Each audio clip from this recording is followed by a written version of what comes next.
ভাই ভাই সমিতির উদ্যোগে ৩ দিন ব্যাপী ঐতিহ্যবাহী বলি খেলা ও বৈশাখী মেলা আয়োজনে ৭ নম্বর ওয়ার্ডের মেম্বার পদপ্রার্থী জননেতা এমদাদুল হক রঞ্জন। স্থান ঘোড়াপাড়া, ভারুয়াখালী সদর, কক্সবাজার।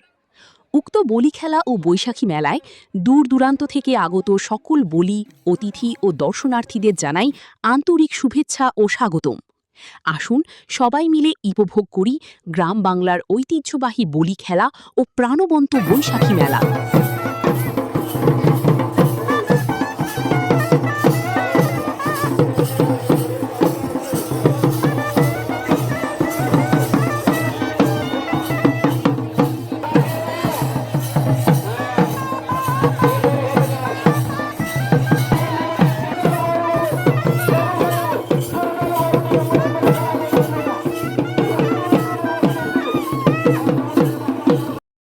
রামু প্রতিনিধি রুবেল উদ্দিন নোমান খান, রামু নিউজ টিভি, রামু, কক্সবাজার।